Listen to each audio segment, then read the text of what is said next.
A special Autogefühl episode with the Seat 600D, another vintage car here, special feature for you from the Sauerland Classic Rally. And we're going to take a look on the exterior, interior, and we will drive this little fella and tell you everything about the history of this little, very funny car, which is arousing a lot of attention here. Of course, as always, on your number one resource for in-depth car reviews and your number one community to discuss cars. Today with Thomas, and even this tiny little car, full screen, full HD and full length. Let's go!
So what's the story of this vehicle or this model line?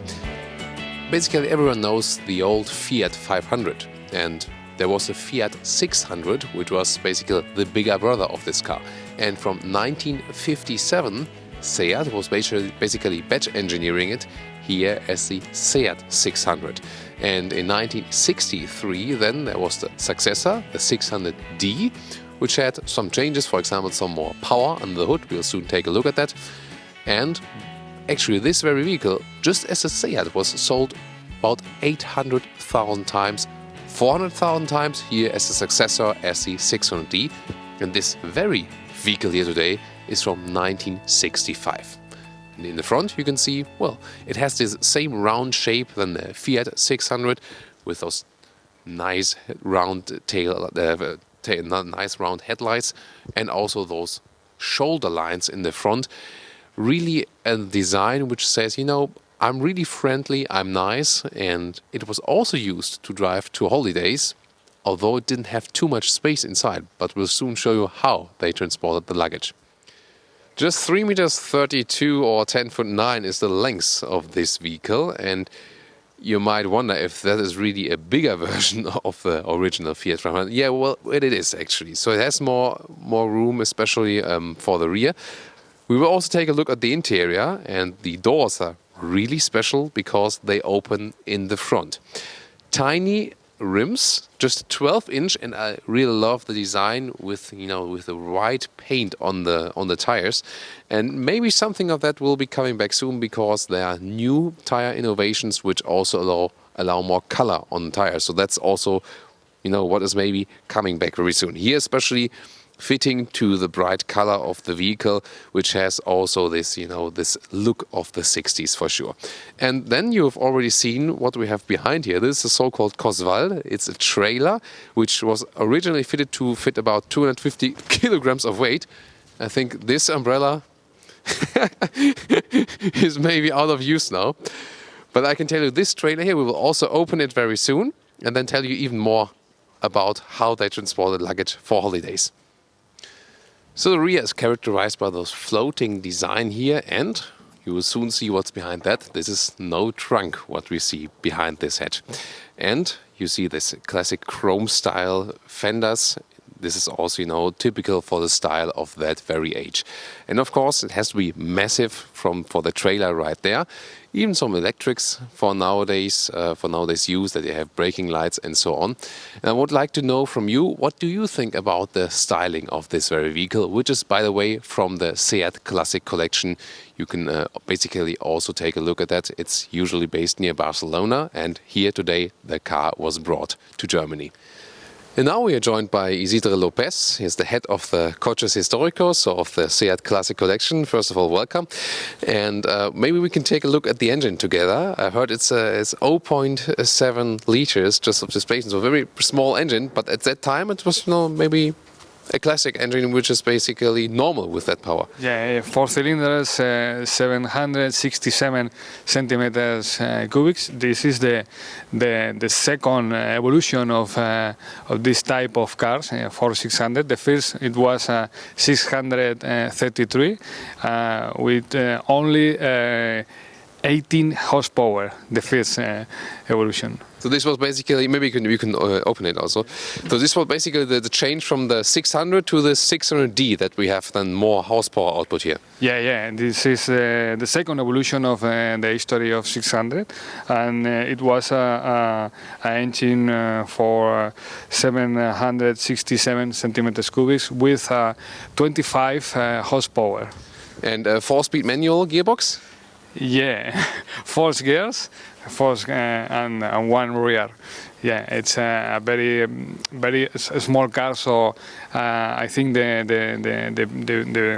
limit speed is 100. And what is actually enough horsepower, going in Spain up the mountains and stuff, or did also people get out of the car and push it down by themselves? No, it's good for Spain in this time. Everybody buy this car for to do. No, the 600 is the most important car of our history in Spain, because it's the car who put on wheels our country. No, it's like a Beetle in Germany or 2CV in France. So the powerful, it's good for the people. It's not the most important in this time. The most important was the cost of the car for entry in our families. So it's also rear-wheel drive. So basically, you can also do some racing with it, can't you? No, in this case, it's not racing. 25 horsepower, 100 kilometers per hour on top speed. So there are some versions for rallies or racing, no, but it's not in this case. So if we have the engine here in the rear, it's the same also for the Volkswagen Beetle, for example. Let's check out what we have in the front. So, because in the front, you have to open it right here. You can already see the doors open in a suicide way. You also call them suicide doors. Then, older vehicles is always a little bit complicated. Then you can see there's a spare tire, and also you can put a bag right there. This actually, is it the normal fuel tank here? Yeah. Yeah, it's the normal fuel tank. Imagine in the front of the car with the baggage, and imagine in case of accident, no, it's very dangerous to do the fuel tank in front. So you should not have a front crash, basically, then. No. It's better not to do a crash in this case. So guys, you see that the luggage space is really very limited. Yeah. And so there was actually a very nice solution to have some more luggage, we will now take a look at. So now we mount the small trailer again, named Cosval, and this is actually not a really original one, so you basically rebuilt that. But what did that trailer mean actually for the people that bought the car at that time? It was a trailer from Cosval. It's an accessory, official accessory from Seat, and it was very important because it's good for help for to do the baggage, no, of course. And there are another information I think important. The cost of this trailer, it was like 25% of the cost of the car, so it's not cheaper for this time. Oh yeah, that's really much. I mean, can we open it just to see how much is there inside? Wow, that's really a lot, you know. So what did you see here? This is also like a vintage from a newspaper here. 70 kilos, the weight, and you can put 250 kilos. But it's very optimistic. Yeah, it is sure. So maybe yeah, you know, you shouldn't transport, you know, too much in there weight-wise. But actually, you know, for going on holiday, that's perfectly fine then. So how many people actually use that car, this combination car with the trailer? Do you know that? Yeah, but not a lot, not a lot. I think 1,000, not more, not more.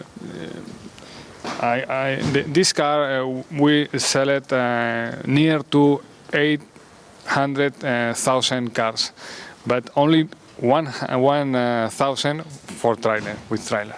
So the real special thing today in our vintage car review is actually this trailer. So this is the most unique part of the car today.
And now let's take a look at the interior, and we have those, you know, special suicide doors.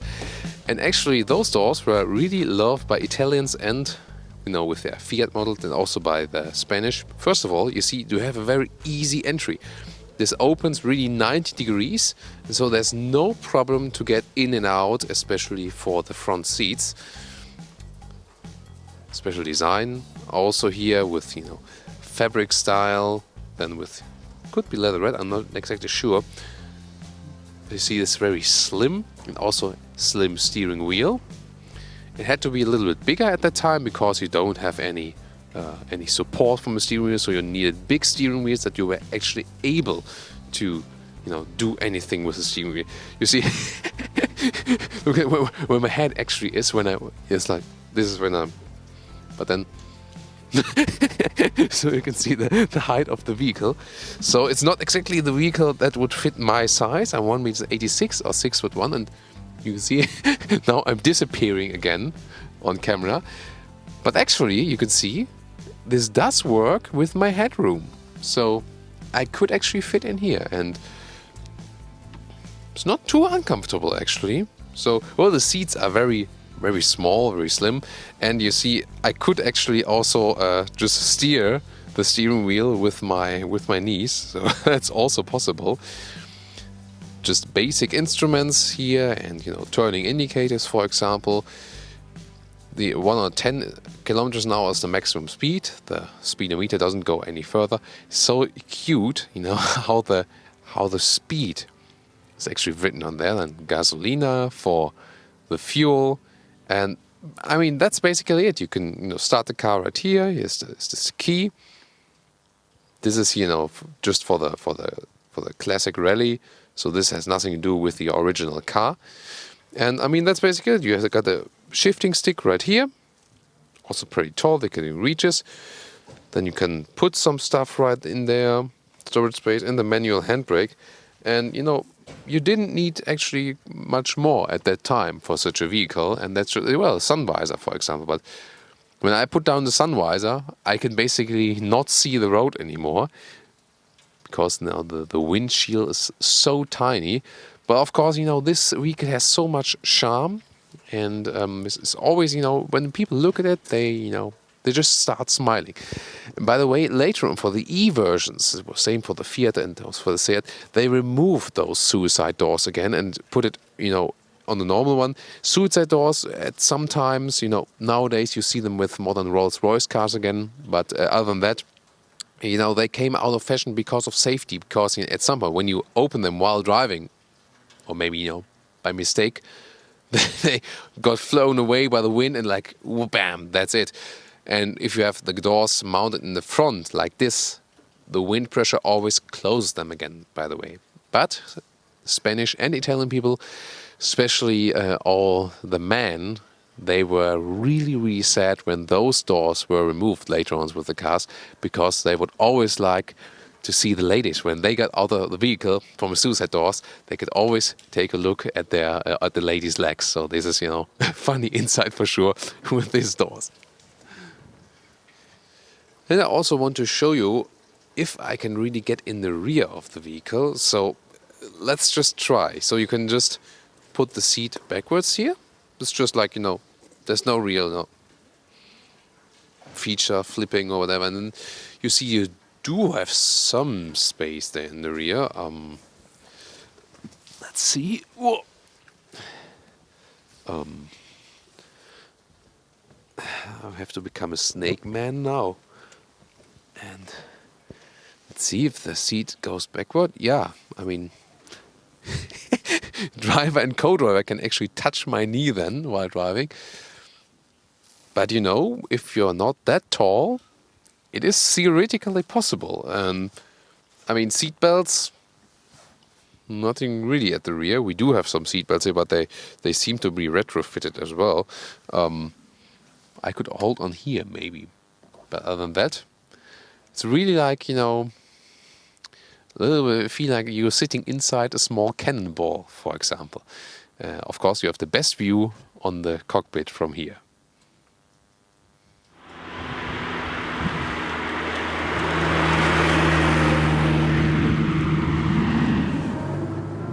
How can we do but I won't help. There's no AC. No. But we can maybe use the... Yeah. We put the heater.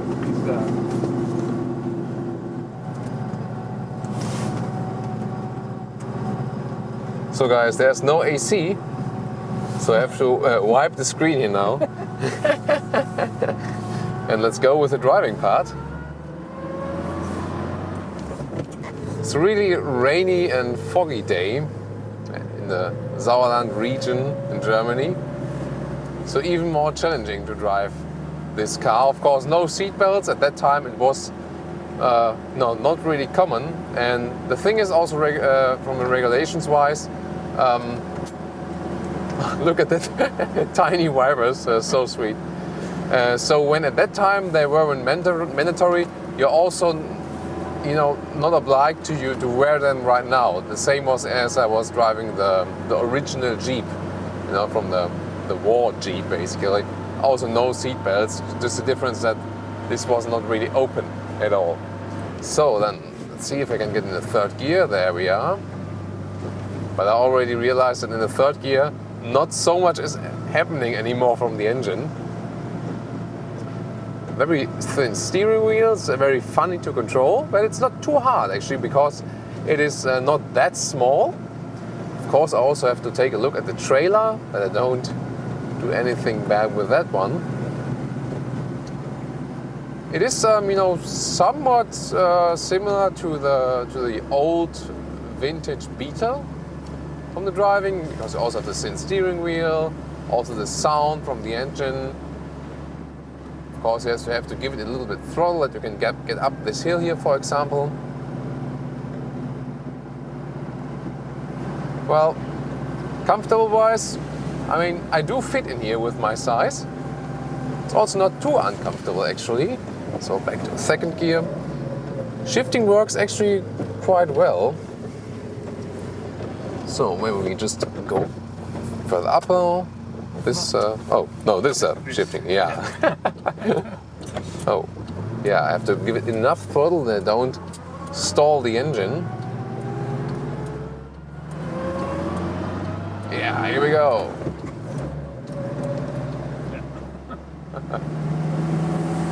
There's so much character, this whole vehicle.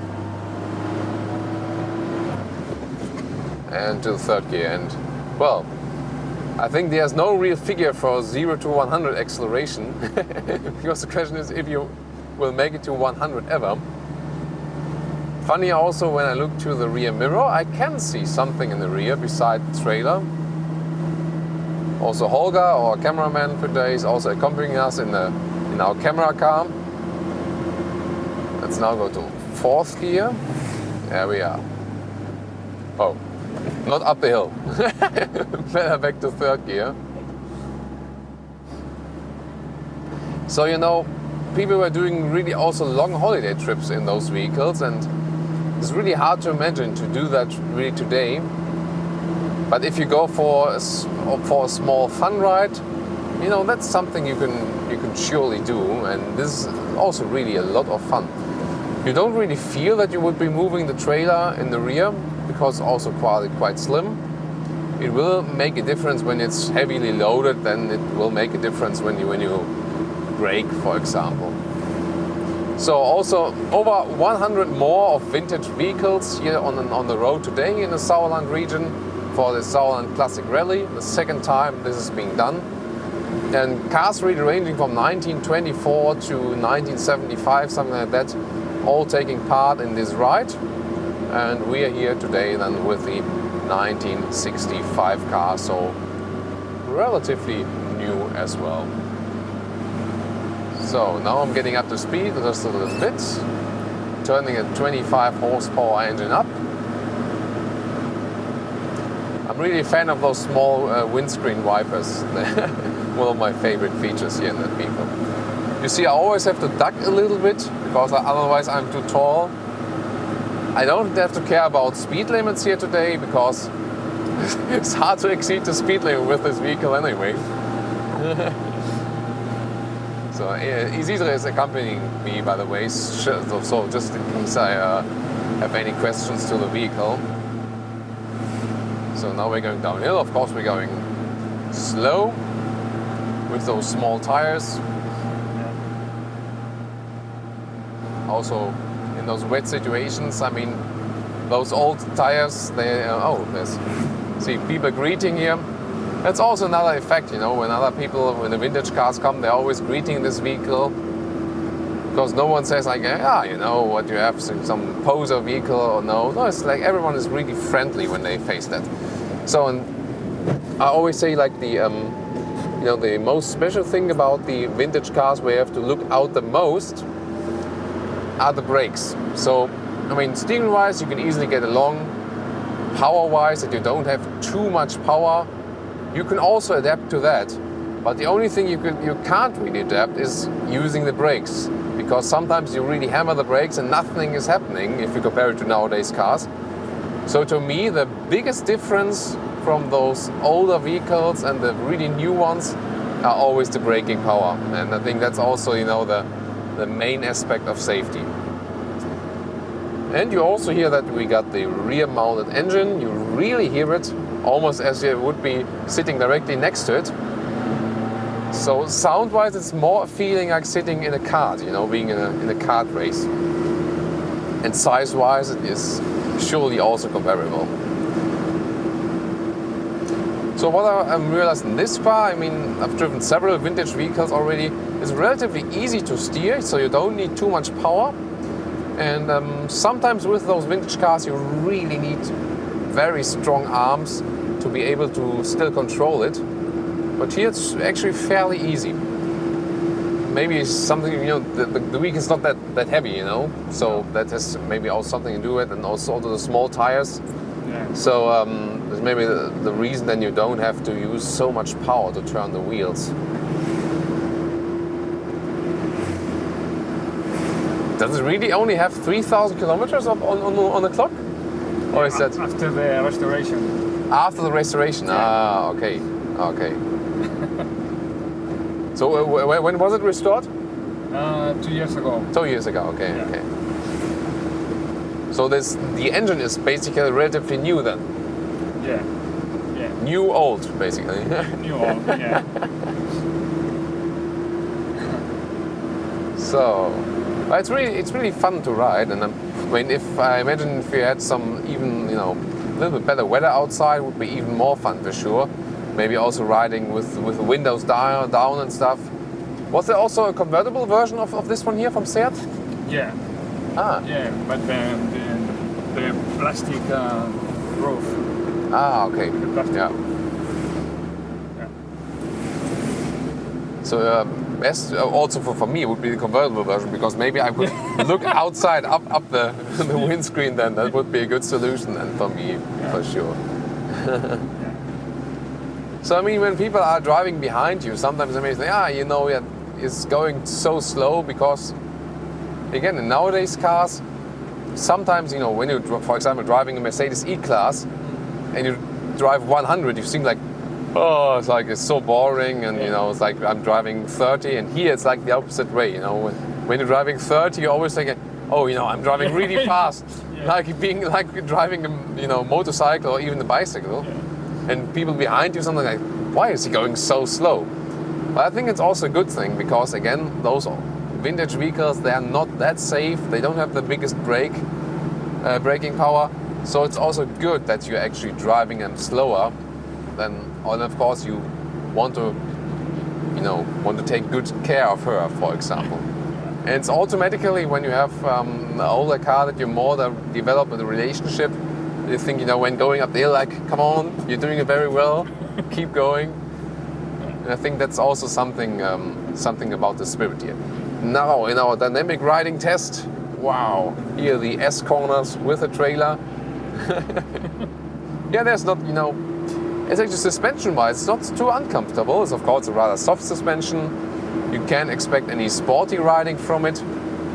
But then again, if we have some bumps on the road, it's evened out quite well. So you can't complain about that at all. Now it's also getting maybe a little bit narrower here. And that's also another thing. I mean, back at the time, you see, there's not too much space wasted for the doors and stuff. So, now hammering the brakes. So you really can use the space you have in that vehicle here.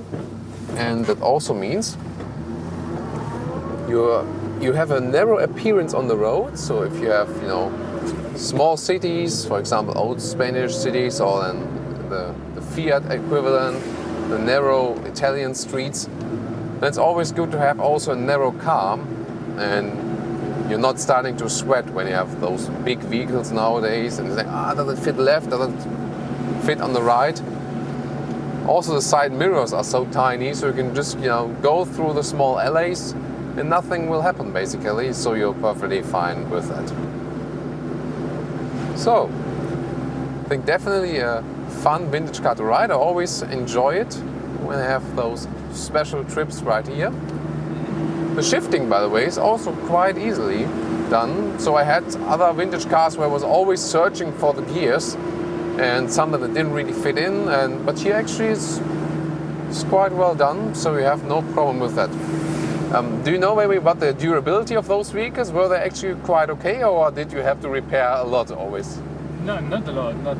This was okay, yeah? Yeah, it was okay. The secret is to do the good restoration.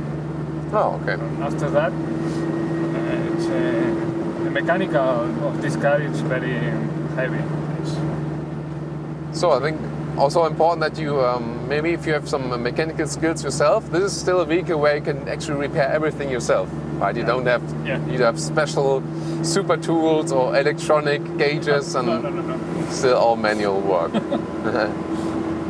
So guys, I hope you enjoyed our small trip here today. Yeah, because today we have, for example, oils, very good quality.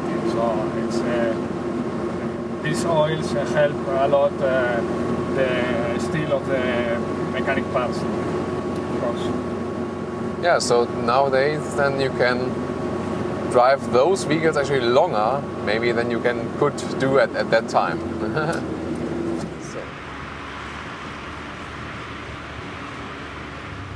And now to our conclusion for today, the Seat 600D. What a ride! It's always special to deliver you a vintage car or young timer car here on Autogefühl, and you want to see more. Of course, we are doing every effort to deliver you more of those very interesting, characteristically driven cars, because at that time cars did have more character to some point, and this vehicle, very important, we heard it for Spain, because it was the vehicle sold in so high numbers, like it was the Volkswagen Beetle in Germany, the Käfer, or also the Fiat 500 then in Italy.